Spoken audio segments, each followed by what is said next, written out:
Buenos días. El día de hoy vamos a ver la clase de tumores adrenales. Mi nombre es Gerson Rol Moreno y mis maestros asesores para esta clase fueron el doctor Matías Salina Chapa y el doctor Diego Salina Rodríguez. Comenzando con una breve introducción, hay que definir ciertos conceptos y de cómo definir este tipo de lesiones adrenales. Comenzando que las patologías suprarrenales pueden estar involucradas en tres clasificaciones: en tumores benignos, malignos primarios o metástasis, o como sitio de metástasis. Hay que decir que la lesión más frecuente normalmente suele ser el adenoma, que tiene características benignas y es la más comúnmente detectada de manera incidental. Como la mayoría de las patologías renales o lesiones renales suelen ser de manera incidental.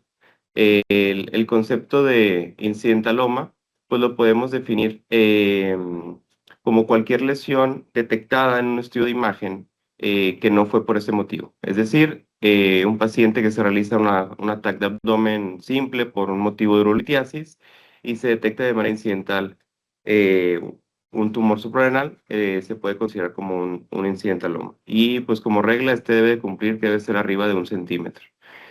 Entonces, así también podemos clasificar este tipo de lesiones de acuerdo a los síntomas que van a producir, a clasificarlas por lo que es por el tamaño, por los efectos endocrinos y la morfología o el comportamiento que pueden llegar a tener. Pasando a la anatomía, hay que conocer la ubicación de estas glándulas que, pues como ya todos sabemos, van a estar en contacto con los polos superiores de ambos riñones, y la estructura o la morfología van a constar de dos partes, ¿no?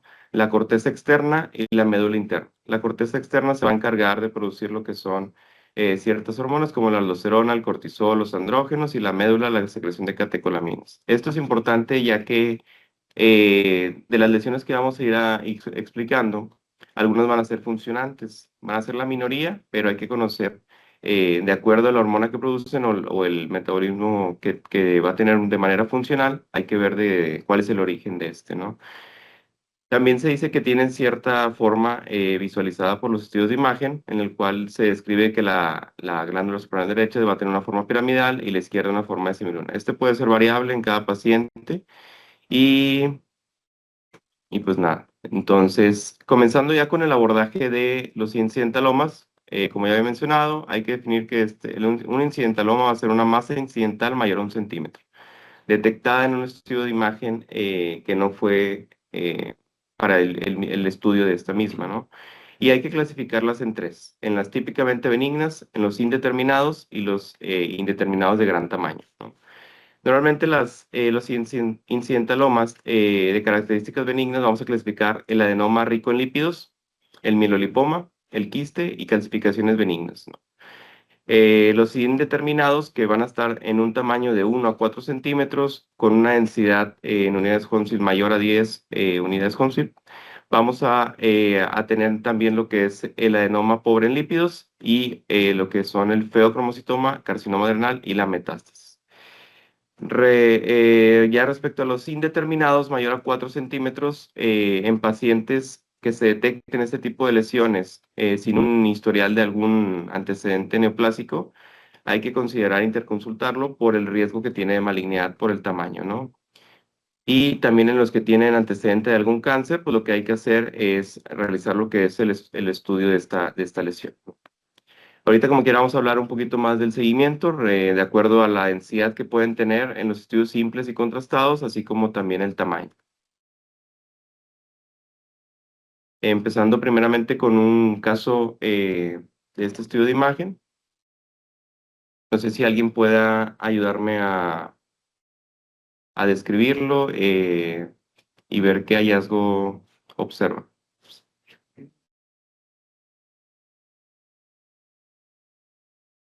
Bueno, tenemos dos topografías trazadas en corte axial, eh, fase venosa. eh, en-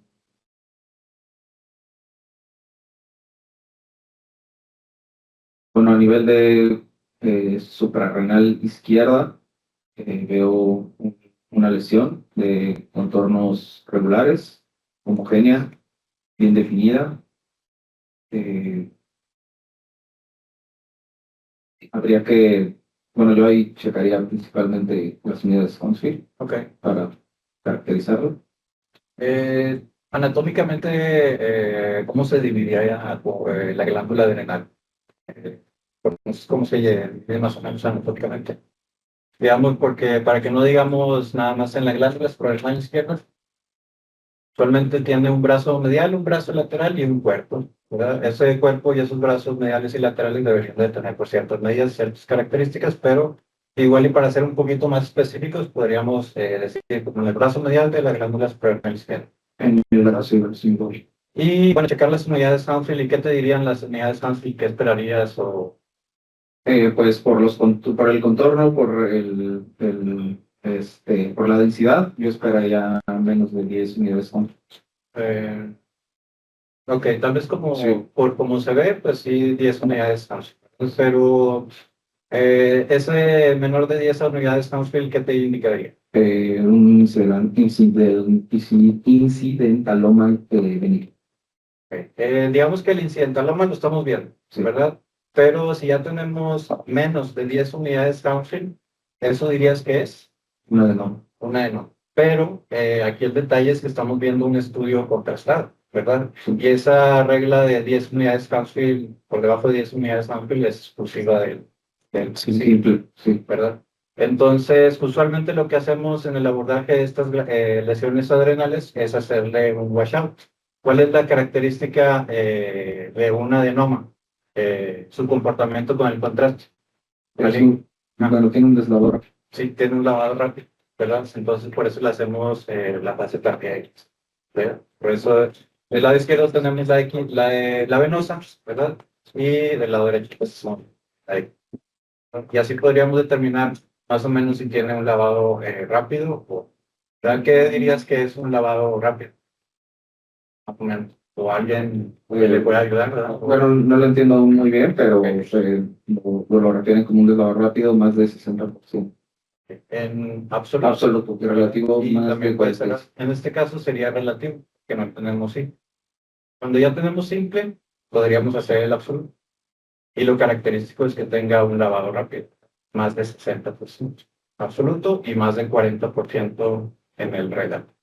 ¿Verdad? Así es como más o menos hemos estado abordando las lesiones adrenales. Sin embargo, pues ahorita Gerson va a decir ahí algunas actualizaciones eh, que ha habido y vamos a ver si pues modificamos al protocolo, ¿verdad?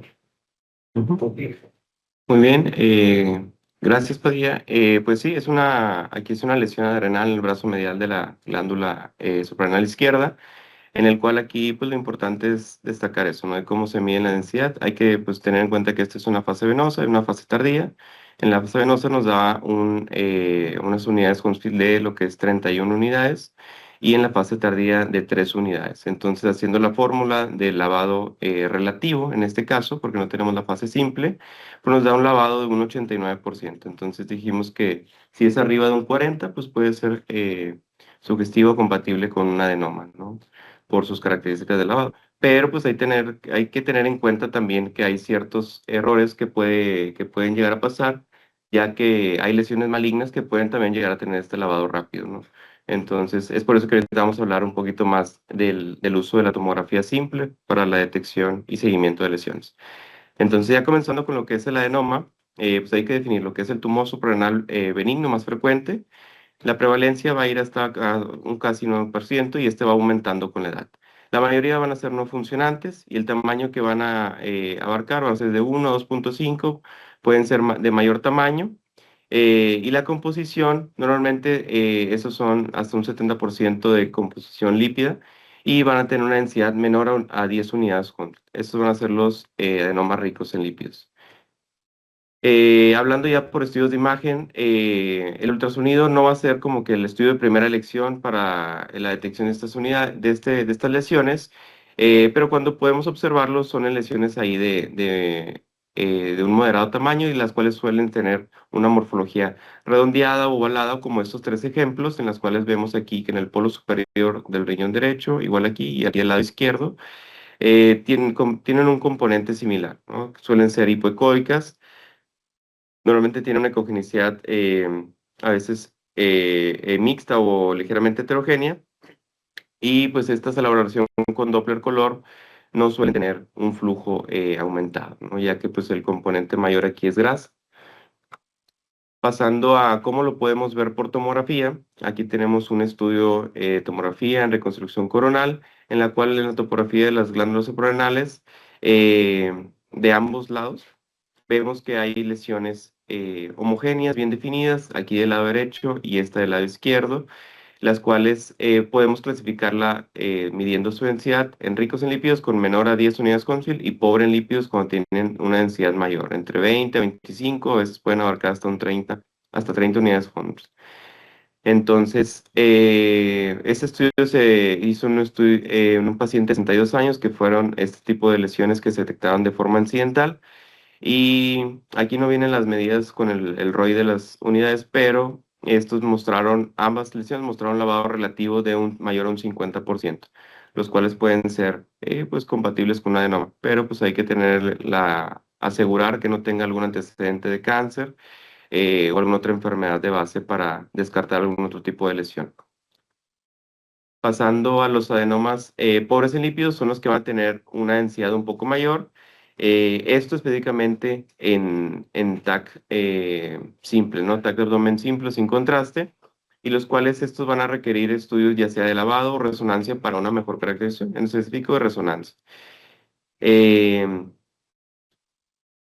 y pues nada, van a tener una densidad de mayor a 20 a 25 unidades Hounsfield, y el lavado absoluto deben de tener un mayor a 60%, un mayor a 40%, que van a aportar benignidad.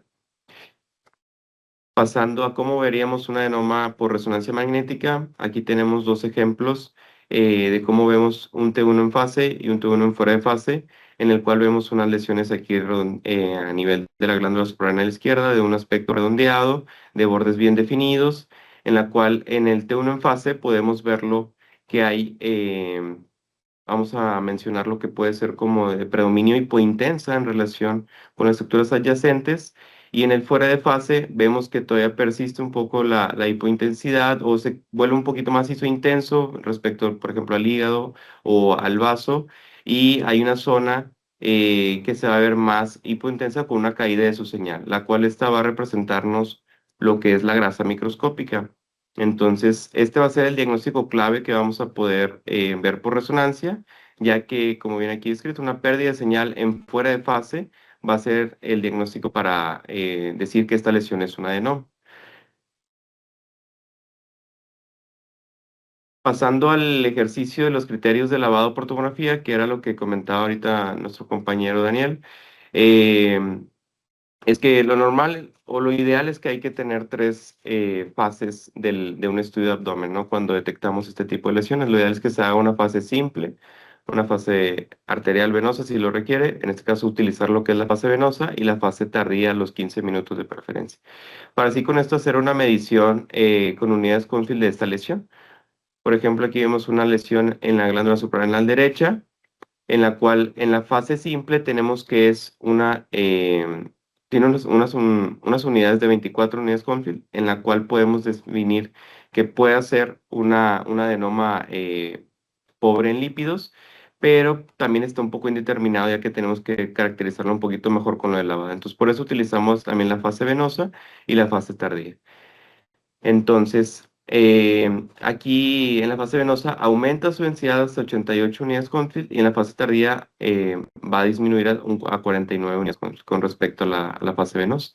Entonces, utilizando las fórmulas, aquí podemos hacer ya sea la fórmula manual o en el navegador podemos utilizar las calculadoras que ya vienen nada más con poner las unidades Hounsfield y nos hace directo este cálculo, ¿no? Entonces, en el lavado absoluto, al hacer las mediciones con la fase simple, venosa y tardía, nos da un lavado de un 62%. Y en el lavado relativo nos da un 44%. Ambos cumplen por encima del criterio que nos dictan aquí y los cuales nos puede apoyar a que son compatibles con adenomas. Pero pues hay que tener en cuenta eso que les comentaba al principio, que puede haber errores, ya que hay feocromocitomas o metástasis hipervasculares que pueden mostrar también lavados rápidos o similares al adenoma. Es por eso que aquí incluimos un artículo que salió el año pasado, en el cual habla sobre el por qué no es tan efectivo el seguir realizando este tipo de lavados, ya que a veces pueden ocultarnos esas lesiones malignas y que nosotros podemos definir que son adenomas y ya no les damos seguimiento y es cuando pueden tener complicaciones. Entonces, aquí lo resumí solamente en algunas diapositivas, hablando primeramente de los puntos claves, en las cuales un incidentaloma real se va a definir como una lesión que se va a detectar de manera incidental en pacientes que se van a excluir pacientes que tienen algún diagnóstico de algún cáncer o que hayan tenido algún cáncer o que tengan sospecha clínica de enfermedad suprarrenal. Teniendo eso, ya hay que descartar a este paciente, ya que eso no sería como un incidentaloma por el factor de riesgo, ¿no?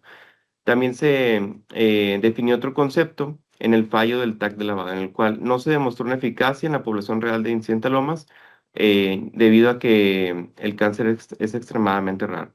Entonces, la nueva estrategia que ellos describen en el artículo es que hay que tener en cuenta estas lesiones o hay que tener un umbral para la definición de estas lesiones en el cual vamos a tener en cuenta que en la fase simple, si hay lesiones que tengan menor a 20 unidades Hornfield y que son menos de 4 centímetros y que son lesiones homogéneas, que no tienen calcificaciones o que no tienen alguna heterogeneidad, se va a excluir con confianza la malignidad, ya que había varios artículos en los que se basó de múltiples pacientes que lesiones homogéneas vistas en tomografías simples que representaban una unidad menor a 20 y menor a 4 centímetros, llegaban hasta arriba de un 95% de que eran lesiones benignas, que en su caso la mayoría de estas por estadística eran adenomas, ¿no? Esto solo en la fase simple. Y ya respecto al contenido del artículo, se hacía como un resumen en la cual podíamos describirlo en esta tabla, en la cual si nosotros encontrábamos en un ataque sin contraste una lesión con menos de 10 unidades de cualquier tamaño, la mayoría de estos van a ser benignos y no va a requerir ningún seguimiento a los 6 o 12 meses ni ningún otro estudio complementario. Y también lesiones que van a tener de 10 a 20 unidades Hornfield y tienen un tamaño de 1 a 4 centímetros, también van a ser benignas la mayoría de estas y no van a requerir ningún seguimiento. Pero cuando ya tienen un mayor tamaño, mayor a 4 centímetros, y tienen las mismas densidades en la fase simple, son de características probablemente benignas y eso sí se va a requerir por el tamaño, un tag de control a los 6 o 12 meses, dependiendo de los factores de riesgo y la edad y el género también del paciente. Cuando detectamos lesiones mayor a 20 unidades Hornfield y tienen un tamaño de 1 a 4, también se pueden considerar probablemente benignos, pero por la densidad que tienen, hay que sugerir un control a los 6 12 meses. Y cuando superan este umbral que decíamos de los 4 centímetros y las 20 unidades Hornfield, si superan estos dos, ya pasan a una categoría 3 o de un riesgo superior o de características probablemente malignas, en la cual aquí pues hay que hacer también el complemento con más estudios y referirlo ya a interconsulta con otros departamentos, ¿no? Ya que requiere algo más multidisciplinar. Entonces, concluyendo, el objetivo de este estudio es que lo que dicen o lo que describen es que ya no tiene tanta utilidad realizar los TAC de lavados en incidentalomas reales debido a la falta de precisión, ya que muchos cánceres lavan y muchas lesiones benignas no lo hacen. Es lo que les explicaba ahorita. Entonces, antes se tenía que menor a 10 unidades Hounsfield en la fase simple, podemos decir que prácticamente era una lesión benigna y probablemente vaya a ser un adenoma. En este caso lo elevan hasta 20 unidades Hounsfield en la fase simple, para así no someterlo a pruebas innecesarias o complementos de estudios contrastados o realizarle resonancias, ¿no? Y pues todo también tiene que ir acompañado de una evaluación hormonal, para así detectar alguna actividad hormonal lo que puede ser sugestivo en ciertas lesiones que vamos a ver ahorita, como los feocromocitomas o ciertas tumoraciones malignas, ¿no? Pasando ya a otro subtema, lo que es el quiste adrenal, pues vamos a ver las características que tienen por ultrasonido. Pues este también va a ser muy, como habíamos dicho, el ultrasonido no va a ser como que el estudio de elección, pero cuando se detecte de manera incidental, vamos a tener estas características. Normalmente suelen ser lesiones bien definidas, como vemos aquí en este ejemplo, en la topografía de la glándula suprarrenal derecha, en la cual vemos que tiene una pared delgada. Algunos de estos pueden llegar a contener septos o sedimento en su interior. La prevalencia es muy baja, de un 0.06%, y normalmente es mayor en mujeres 2:1. La edad en la que se pueden detectar son de 30 a 50 años. Y pues sí hay que diferenciarlo de un quiste renal, ¿verdad? Ambos son de características benignas, pero sí hay que definir bien su localización y ver si hay alguna delimitación que pueda sugerir que sea adrenal o renal. Normalmente no tienen flujo y estos, pues, por sus características, llegan a tener reforzamiento acústico posterior, ¿no? Como la mayoría de los quistes. Por tomografía, vamos a ver en este ejemplo cómo vemos una lesión redondeada, bien definida, con densidad de agua que puede estar en más, menos 10 a 15 unidades Hounsfield. Estas no suelen tener realce, como lo vemos aquí en esta fase contrastada, la cual no tiene ningún realce en su periferia ni en su interior. Y cuando llegan a tener un aumento de su densidad, o sea, que superen el más menos 10, 15 unidades Hounsfield, podemos también definir que pueden tener un contenido extra en su interior, como alguna hemorragia o detritos. Respecto a la hemorragia adrenal, también es de las poco comunes o de las lesiones raras. Hay que definirlas de acuerdo a sus características, ya que pueden ser características traumáticas o no traumáticas. Las traumáticas suelen ser unilaterales y es más frecuente en el lado derecho. Esto por la relación que tiene entre el hígado y la columna vertebral. Normalmente suelen ser en accidentes, y las no traumáticas normalmente son típicamente bilaterales, y estas son causadas por episodios de estrés orgánicos, ¿no? Como pacientes con quemaduras de gran extensión, pacientes que están con sepsis o que se someten a una cirugía que llega a tener alguna complicación, o también se mencionaba que en menor frecuencia en episodios frecuentes de hipotensión.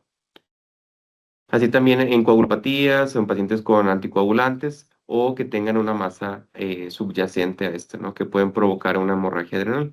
Normalmente la clínica puede ser un dolor costovertebral, pero la mayoría de estos son asintomáticos. Ya viéndolo por ecografía, vamos a clasificarlo en una clasificación aguda, subaguda y crónica. Esto por el tiempo que puede llegar a tener y también por sus características primarias. Comenzándolo, definiéndolo primeramente como una masa vascular de apariencia variable, dependiendo de la cronicidad. Teniendo la cronicidad aguda, que normalmente decían que era de los primeros 1 a 3 días, en la cual suele verse hiperecoica. En este caso aquí puse un ejemplo de una subaguda, en la cual lo vemos heterogénea, con zonas ecogénicas, bandas ahí como que fibróticas, y lesiones hipoecoicas también en su interior. Y ya una fase crónica o ya resuelta, en la cual lo podemos ver como en esta imagen, en la cual la mayoría del contenido suele ser hipoecoico, ¿no? La cual esto ya nos explicaría un poco más de que hay una fase de resolución. Por tomografía también podemos definirlo en hemorragias agudas y crónicas. Esto va a ser dependiendo de la composición y la atenuación que tenga a la medición con las unidades Hounsfield. Normalmente suelen ser lesiones redondeadas o ovaladas, y la atenuación va a ser variable según la agudeza, ¿no? Normalmente en la hemorragia aguda van a tener una densidad de entre 50 a 90 unidades Hounsfield, como lo vemos en este caso, en el cual este fue un paciente que tuvo un trauma cerrado, en el cual vemos esta masa heterogénea en topografía de la glándula suprarrenal derecha, en la cual esta sí se delimitaba de lo que es el riñón, para no confundirlo también con un hematoma renal o subcapsular, en la cual aquí vemos que es una fase arterial en la cual vemos una extravasación aquí en su interior, ¿no? Ya que esto, a la valoración de toda esta lesión, lo definimos como una hemorragia renal aguda, ¿no? También aquí vemos otro concepto que es la calcificación. Normalmente este suele ser como evidencia residual de una hemorragia resuelta, y lo podemos ver así también por tomografía. Este fue un caso aquí del departamento en el cual sí se podía definir, en la cual no veíamos la lesión o la glándula per se, y lo veíamos que estaba separado del riñón. Y también veíamos cómo se delimitaba bien de lo que es del hígado. Entonces, este lo dejamos como una imagen sugestiva de una hemorragia adrenal crónica por las características que tiene, ¿no? Por la calcificación y el contenido en su interior. en la cual no tenía ningún realce ni nada en las fases contrastadas, y por lo tanto podíamos definir lo que puede ser una hemorragia resuelta o de aspecto crónico. Pasando aquí a otro caso clínico, ¿alguien que me pudiera ayudar? ¿Algún R1?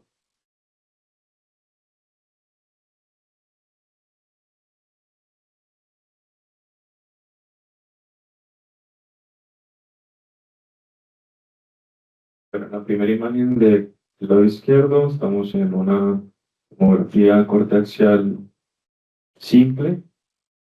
Pero esto, bueno, lo que me llama la atención es que en ambos lados bilaterales veo aumento del tamaño de las glándulas adrenales.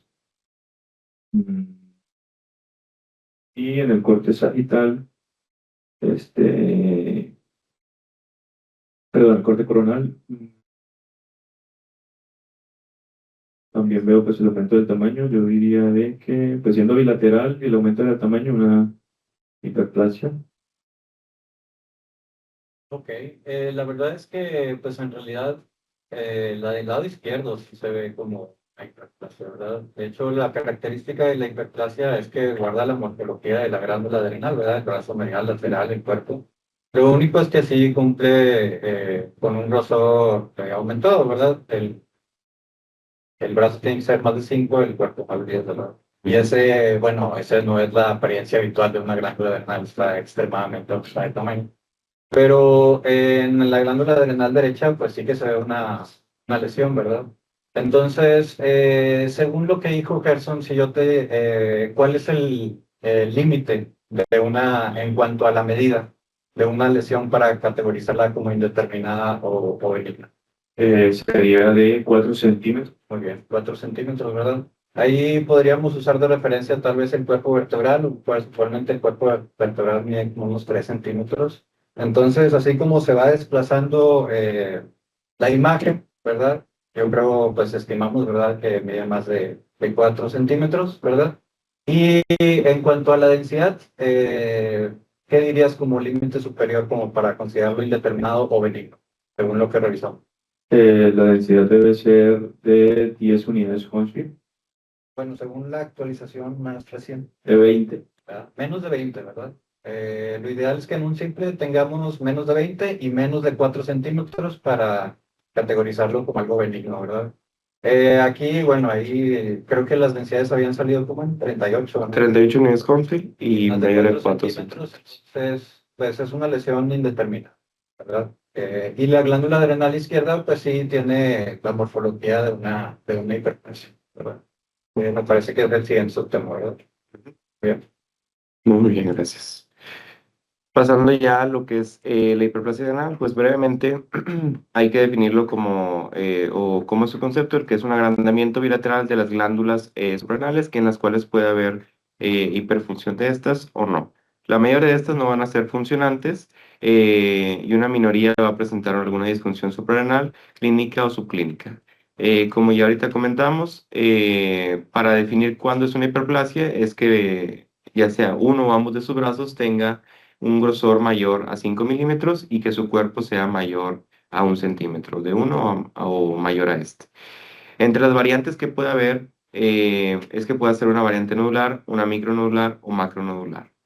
La tomografía va a ser la mejor herramienta para obtener las imágenes de las glándulas suprarrenales y en las cuales podemos definirlo si es o no una hiperplasia, ya que es donde podemos utilizar los varios tipos de reconstrucciones y poderla medir de la mejor manera. Aquí otro ejemplo un poco menos llamativo que en el previo, pero también cumplía arriba de 5 milímetros en sus brazos de predominio en el lado izquierdo, en la cual este también pues, sería como un engrosamiento difuso de ambas glándulas suprarrenales, lo cual le da sugestivo de una hiperplasia adrenal. Este paciente fue detectado de manera incidental y no tenía ningún dato clínico eh, por el cual sospechemos de que sea alguna hiperplasia funcionante, ¿no? Pasando aquí a otro caso clínico, estas son dos imágenes estáticas, no sé si algún compañero me puede ayudar.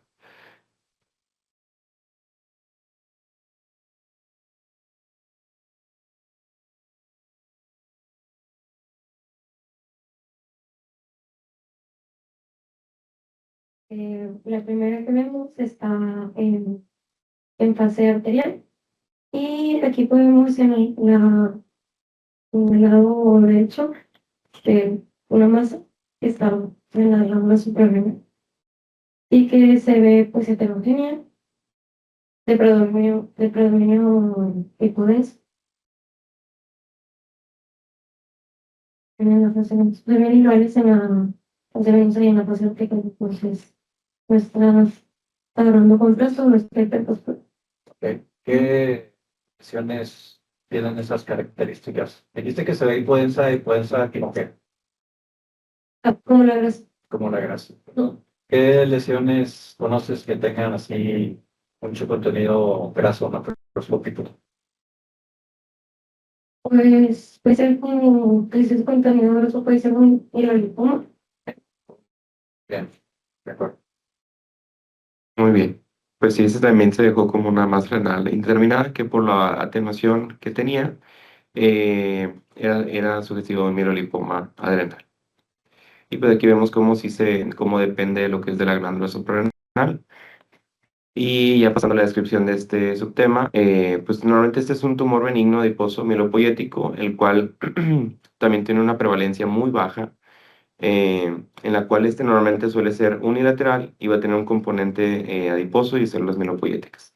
Normalmente estos son inactivos, suelen ser asintomáticos, pero a veces por el tamaño que pueden llegar a tener, que abarca hasta los 17 centímetros, pueden generar un efecto de masa o pueden llegar a tener datos también de hemorragia, en la cual podemos a veces definir mielolipomas que llegan a tener datos de hemorragia adrenal también y pueden tener ambas características y a veces puede ser difícil un poco ahí el diagnóstico.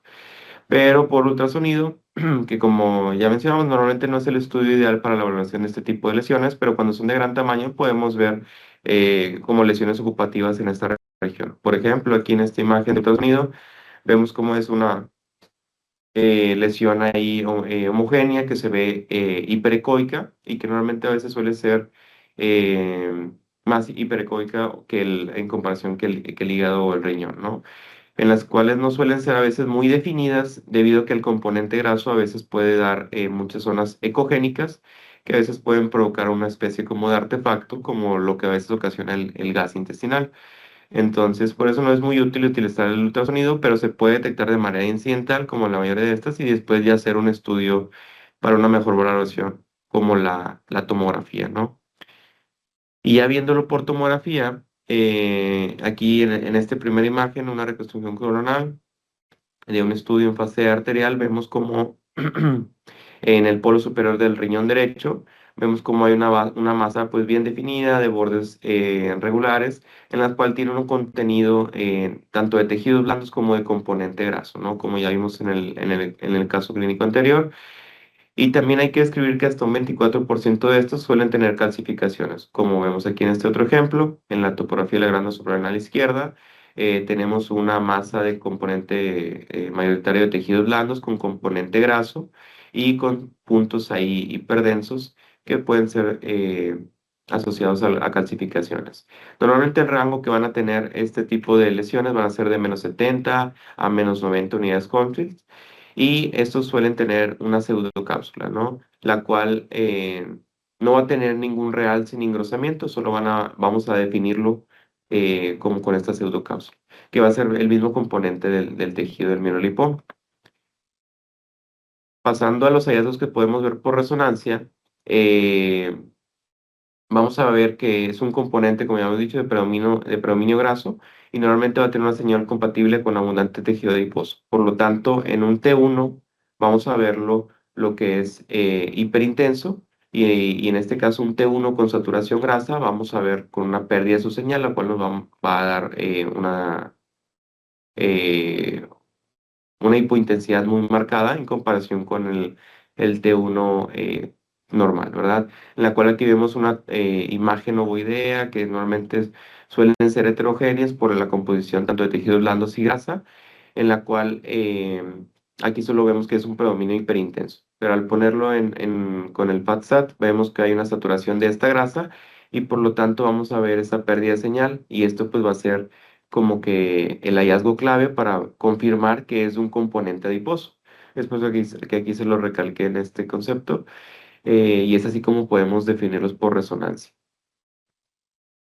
Pasando aquí a otro caso, ¿algún R2 que me pueda ayudar, por favor?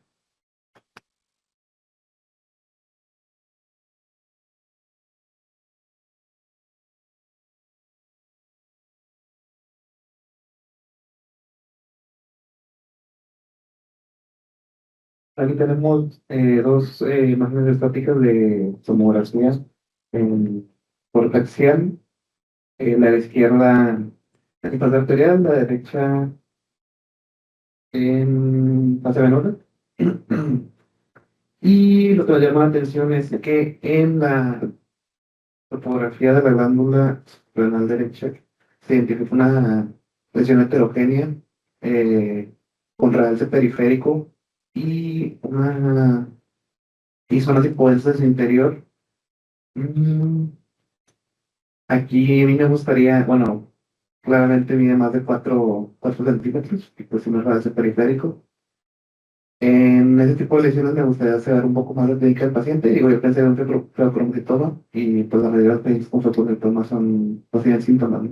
Mm. Hipertensión arterial, pues refractaria a tratamiento. Entonces, aquí en estos casos yo pienso que nos ayuda mucho la clínica, pero sí, en una masa hipervascular, renal, ¿Qué mayor porcentaje son funcionales? el 90% pues, 90% son funcionales. sí, ¿Qué porcentaje son malignos? el 10%, Está bien. 10-20%.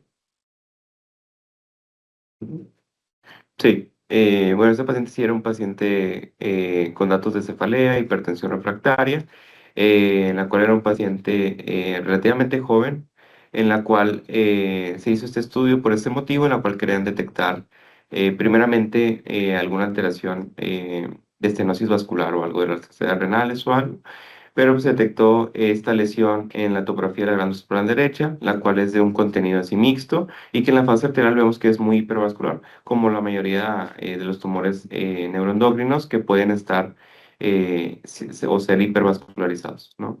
Entonces, aquí se llegó a la conclusión de que fue un feocromocitoma por la clínica, por los antecedentes del paciente y por la lesión tan característica que podemos verlo, ¿no?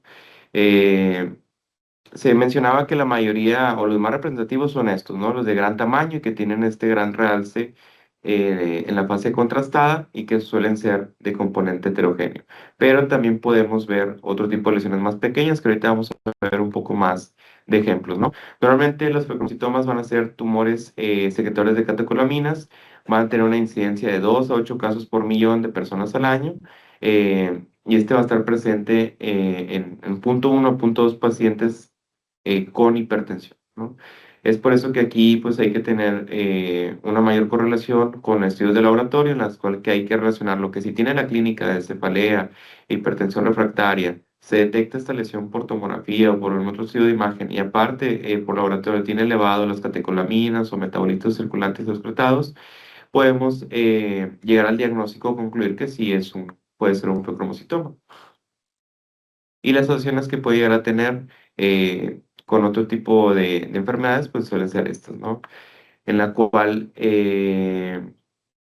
también hay una regla, que es la regla de los 10, ¿no? Que ya lo hemos visto desde el pregrado y así, que normalmente el 10% de estas lesiones van a ser extraadrenales, 10% van a ser asintomáticos, 10% bilaterales, del 10 a 15% suelen ser de características malignas, 10% suelen ser en pediátricos y 10% pueden llegar a tener calcificaciones.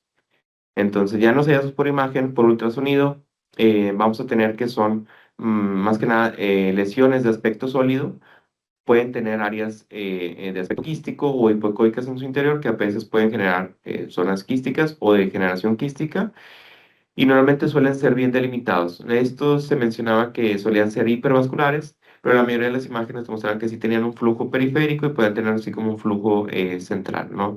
No encontré uno que tuviera un flujo muy intenso. Y normalmente todos tenían esas características. Solían ser de pequeño o hasta gran tamaño, como lo vemos en este caso, y solían ser de características heterogéneas con áreas hipoecoicas o de generación quística que a veces podían demostrar lo que son datos de hemorragia o necrosis de la lesión. Aquí vemos, por ejemplo, de endocrinomocitoma en tomografía. En esta reconstrucción coronal vemos aquí la lesión que les mencionaba, solían ser de aspecto pequeño. Aquí en una fase arterial vemos cómo tiene un realce importante en toda esta lesión, en la cual también era un paciente que llegaba con la misma clínica y se detectaba esta lesión en la topografía del cuerpo adrenal derecho, ¿no? La cual era una lesión pequeña, pero que era muy hiperdensa con un realce mayor a la fase con contraste. Y en la segunda imagen, esta era una lesión grande, de mayor tamaño, que también puede confundirnos por el contenido y la densidad que tiene con otro tipo de lesiones que ya vimos previamente. Pero en este caso también era una fase en la cual se demostraba que había un realce importante, más que nada en la periferia y en su interior, en la cual también era parte de los tabiques que tenían en su interior. Asimismo, tenía múltiples áreas de degeneración quística y potenciales en su interior, la cual esto nos podría sugerir como áreas de necrosis.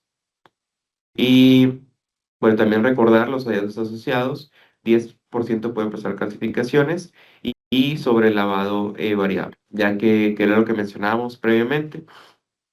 Muchos de los feocromocitomas o de las metástasis adrenales podrían tener un comportamiento similar a los adenomas. Es por eso que explicamos lo del artículo.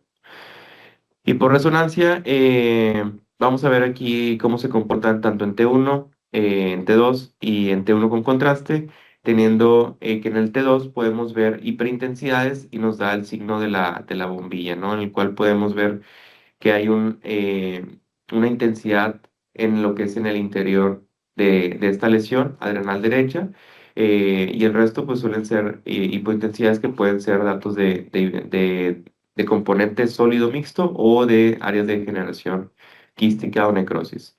Y en la fase del T1 con contraste, pues vemos mucho más claro cómo vemos aquí esta lesión adrenal derecha, en la cual vemos cómo tiene un realce muy importante en la fase contrastada, en la cual se llena casi toda la totalidad de la lesión y con un área con pérdida de la señal en esta zona, en la cual nos podría sugerir datos ahí de necrosis. Y pasando aquí a otro casito, no sé si alguien me puede apoyar.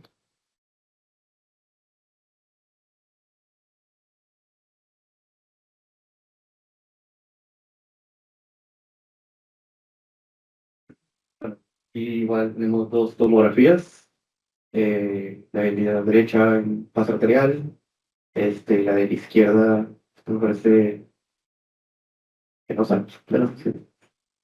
Este, cierto. Al revés. Bueno, aquí lo que me llama la atención es la topografía de la válvula suprarrenal derecha. Vemos pues esta lesión de gran tamaño, pues heterogénea, tiene componente tanto como hipodenso, que pues llama también un poco la atención de, no veo también el plano de separación con el hígado. Este, Tengo un video. Sí,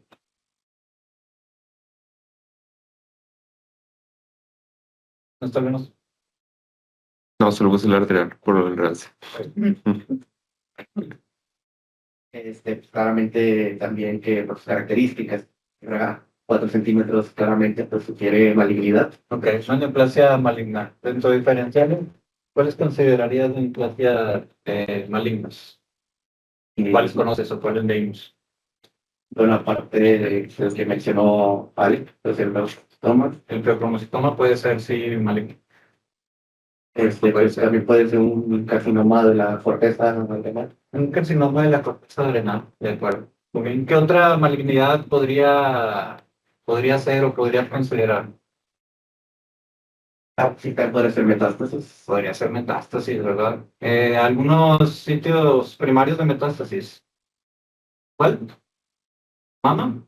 Mama podría ser uno, sí. Pulmón. El pulmón, ¿verdad? El pulmón es el clásico, ¿verdad?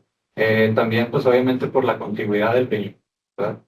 Sobre todo metástasis y carcinoma adrenal. El carcinoma adrenal muy característicamente es como localmente muy invasivo. Y de hecho, por ejemplo, si ves la imagen previa, vas a ver la imagen previa, vas a ver en el venoso cómo se está infiltrando hacia la cava y es algo muy común que hacen los carcinomas adrenales que se infiltran hacia la cava. Y pues los segmentos hepáticos adyacentes a 6 7 también pudieran estar infiltrados. Entonces, una de las características que nos podría orientar al carcinoma adrenal. Bien. No, tiene un trombo tumoral en la puerta, a ver. Es, uy, es que la Es verdad que es es que está arterial. Entonces, la puerta tiene mucho artefacto por su entonces difícil. Pero no lo descarto por eso mismo. muy bien, Sí, sí gracias. se reseca. Ya pasando a la descripción de lo que es el carcinoma adrenocortical, pues es un tumor maligno de la corteza suprarrenal y suele ser también muy raro. El pico bimodal que puede llegar a tener en frecuencias en la primera y cuarta década de la vida y normalmente suele ser asociado o asociado clínicamente a como un tumor funcional, ¿no? Las cuales pueden tener hasta un 55%, algún síndrome de Cushing, hiperaldosteronismo, viralización, feminización, por la afectación que tiene, ¿no? De la producción de las hormonas de la corteza adrenal. Respecto a la clínica, pueden llegar a tener dolor, una masa palpable o un efecto de masa que puede provocar alguna otra patología. El tamaño normalmente suelen ser de tamaño grande, mayor a 6 centímetros, pero el rango que pueden abarcar es de 4 a 25 centímetros.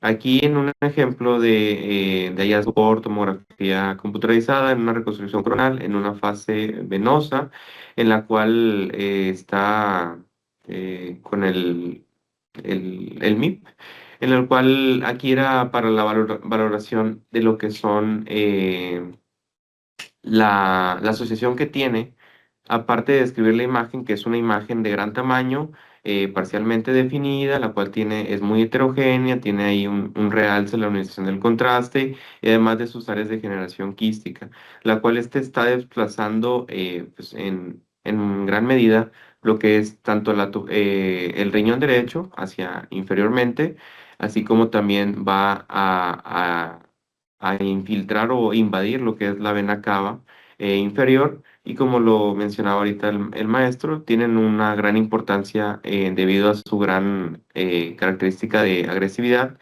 es que pueden llegar a infiltrar tanto vena cava o la circulación portal, así como también los lóbulos, en este caso, del lado derecho. Entonces, normalmente suelen ser una masa tipo bulky, suelen ser irregulares, heterogéneas, suele ser unilateral en el 90% de los casos. eh,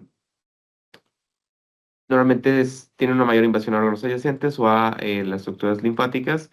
Pueden llegar a tener necrosis, hemorragia o calcificaciones. Y normalmente tienen un realce heterogéneo periférico con un anillo capsular delgado, ¿no? Que esto normalmente lo vemos un poquito más en la fase arterial. Y la invasión a la vena cava inferior o la vena renal suelen ser hasta un 20%. Entonces también hay que descartar cuando sospechamos de un carcinoma adrenocortical.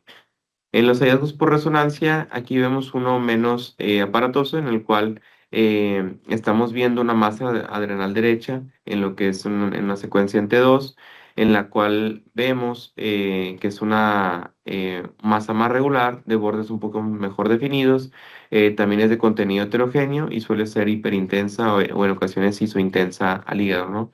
En este caso aquí tenemos una zona también de necrosis o de hemorragia. En este caso lo mencionaba así el artículo. Eh, y como vimos ahorita suele ser unilaterales. En este caso no vemos calcificación en ninguna otra alteración. Y tampoco vemos su relación con las estructuras vasculares que pueden tener datos de infiltración. Ya pasando a lo que son las metástasis adrenales, esta es la segunda lesión adrenal más frecuente en oncología y normalmente suele ser de las más detectadas en pacientes con antecedente con cáncer, específicamente los pacientes con antecedente de cáncer de pulmón, mama, colon, también lo que es el melanoma maligno son 50%, el linfoma y renal y tumores del brazo intestinal de hasta un 10 a un 20%. Aquí del renal mencionaba una probabilidad un poquito más baja, pero hay otros artículos que sí lo mencionaban que era también muy común por la cercanía que tenían, la contiguidad. Y normalmente las metástasis adrenales suelen ser bilaterales y suelen ser frecuentes mayores a 3 centímetros. Aquí pues sí hay que tener en cuenta el antecedente del paciente ya que por las características por imagen suelen ser muy similares a las que ya mencionamos, ¿no? Como el pneumocromocitoma o el carcinoma adrenocortical. Entonces, cualquier nueva masa suprarrenal que se detecte en un estudio de seguimiento en un paciente con ya una malignidad conocida, hay que considerarse una metástasis adrenal hasta no demostrar lo contrario. Entonces, en los hallazgos por tomografía computarizada, normalmente estas suelen ser hipervasculares, en el cual aquí era un paciente, la primera imagen era un paciente de alrededor de 60 años que ya no tenía riñón derecho, en el cual aquí, bueno, hubiera puesto un videito, pero aquí era la topografía del riñón, no lo observamos, y en sus estudios de seguimiento le detectaron esta lesión adrenal izquierda, ¿no? En el cual, que por sus características, que suele ser de un tamaño, aquí marcaba menor a 2 centímetros, pero era hipervascular y era de nueva aparición, había que considerarlo que fuera una metástasis adrenal. En este otro estudio, también una reconstrucción coronal en un paciente de 75 años con un antecedente de un melanoma, se observaba en la topografía de la lesión una lesión adrenal izquierda, en la cual también era una decomposición heterogénea con zonas hipodensas anterior que pueden definir como una degeneración quística o áreas de necrosis o hemorragia, y que también presentaba un realce periférico, también un poco en su porción central, la cual nos podría por el antecedente del melanoma sugerir una metástasis adrenal, ¿no?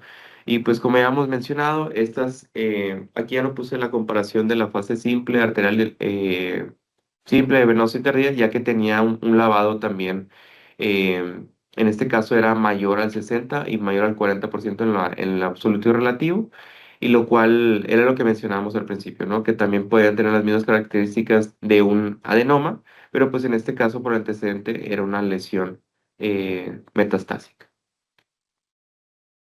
Y por resonancia, aquí es el mismo ejemplo de este paciente, en el cual era el paciente con melanoma, en el cual veíamos una lesión suprarrenal izquierda, en la cual aquí lo importante es ver cómo se ve en esta reconstrucción coronal, en el cual era una masa heterogénea, en el cual tenía zonas tanto hipointensas e hiperintensas, y que podían asociarse a una metástasis por este antecedente.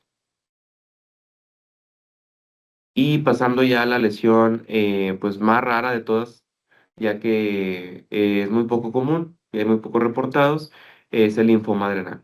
Normalmente estos suelen tener un patrón focal, multifocal o difuso, y normalmente hasta un 50% suelen ser bilaterales. Pueden llegar a tener calcificaciones solo en pacientes con tratamiento ya previo. En este estudio vemos como también la topografía de la glándula suprarrenal izquierda, en un estudio de tomografía en fase arterial, vemos una lesión ahí irregular, vemos como con un aspecto lobulado, en la cual la vemos un poco hipodenso respecto al vaso, en este caso, en las cuales no suelen tener un realce al medio de contraste, ¿no? Pero la característica de este tipo de lesiones es que por su gran tamaño pueden llegar también infiltración a estructuras vasculares o desplazamiento de algún otro tipo de órganos, ¿no? Pasando a lo que es cómo lo vemos por resonancia, igual vemos estructuras heterogéneas en las cuales en el T1 aquí con contraste podemos ver cómo si llegan a tener un poco ahí de realce moderado a la administración ahí del gadolíneo.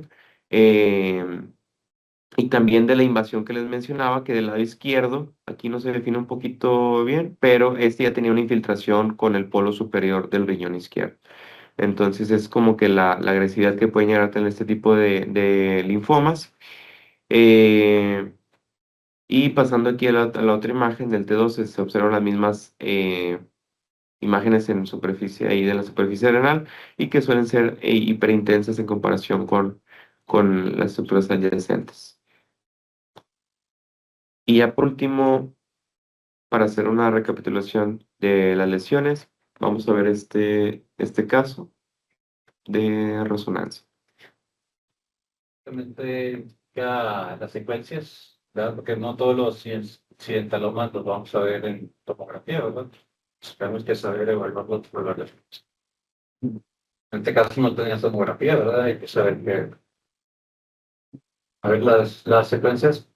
Es una resonancia magnética en T1. Me parece que esta imagen es en fase y esta es en fuera de fase. Digo, también relacionado al un ejemplo que dio Gerson al principio. ¿Ok? Y en la glándula suprarrenal izquierda, Los de abajo. perdón, y esta es ¿Ese no desplaza?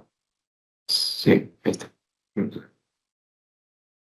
una resonancia en T2, no, T1 contrastada. Bien. Y Entonces pues, tenemos un T1 en fase, en fase. fuera de fase, Fuera de fase. y un T1 contrastado, Correcto. ¿verdad? Entonces, nada más dinos cómo es que identificamos el fuera de fase. Bueno, el T1, ¿cómo lo identificamos? ¿Verdad? Por ejemplo, ahí, ¿cómo supiste que era un T1? Por la hiperintensidad de la grasa. También en el T2 la grasa es hiperintensa. Si no la saturas, es hiperintensa en el T2. Otra cosa con la que te puedes guiar para saber que es un T1. El cuerpo vertebral, maestro. El líquido cefalorraquídeo. ¿Verdad? El líquido cefalorraquídeo, si es hipointenso, es un T1, y si es hiperintenso, es T2, ¿verdad? Y el fuera de fase, ¿cómo lo identifico lo identificaste o qué te das para decir que es un fuera de fase? Bueno, yo la verdad, porque me aprendí lo que ya son el principio. ¿Pero qué fue eso que te entendí? Ah, la imagen O sea, por la base. imagen, Ah. sí, del ejemplo. Bueno, ¿alguien que quiera decir por cómo es que... a ver, ok, de hecho ahí como que todos los órganos parecían estar remarcados o delineados con un plumón, ¿verdad? Ese, pues sí se le dice artefacto en tinta china y así es como podemos identificar el fuera de fase, que eso representaría o qué estamos buscando ahí o qué, para qué sirve, ¿verdad? El fuera de fase. ¿Dónde? Grasa microscópica. Grasa microscópica, ¿verdad? El adenoma característicamente tiene grasa microscópica. Y si yo le saturo la grasa, un falsat, ¿me sirve? Microscópica. Esa es macroscópica, ¿verdad? Por ejemplo, el mielolipoma, ese sí va a saturar cuando le ponga el falsat, ¿verdad? Pero este no necesariamente, pues es grasa microscópica y la grasa microscópica se busca con él fuera de pared. Hay otras lesiones que tienen grasa microscópica y tienen otra utilidad de esa secuencia, pero en el caso bueno, este es un caso de un adenoma, pero está pobre en lípidos, ¿verdad? Como pueden notar ahí, si desplaza ahí personas, sí tiene unas zonas que caen de señal, pero pues son mínimas, pueden parecer un adenoma pobre en lípidos, ¿verdad? Pero pues básicamente para identificar las secuencias, ¿verdad? Si nos tomamos un incidentaloma por la resonancia, pues hay que darle utilidad a las secuencias, ¿verdad? Bien. Entonces, conclusión, a ver, Y pues ya como conclusiones, pues hay que definir o hacer este diagnóstico diferencial. Como mencionamos, muchas de las enfermedades que vimos o lesiones solían tener muchas características, más que nada las de aspecto maligno o de gran tamaño. Es por eso que hay que diferenciarlas de las benignas, de acuerdo a las características clínicas, antecedentes, la edad. Eso es lo que hay que tener en cuenta. Hay que tener una interpretación precisa de acuerdo a lo que vemos por tomografía y por resonancia, para así tener un diagnóstico preciso y así guiar un manejo si en dado caso lo requiere, ¿no? Con un seguimiento a los 6, 12 meses, como vimos en la tabla de la nueva actualización. Y también los patrones característicos que tiene cada una de estas entidades, como lo que son los adenomas, las metástasis, el feocromocitoma, y así con esto contribuir a un diagnóstico oportuno y así evitar el retraso de la atención del paciente o de procedimientos innecesarios. Y pues sería todo. No sé si tienen alguna duda, alguna pregunta.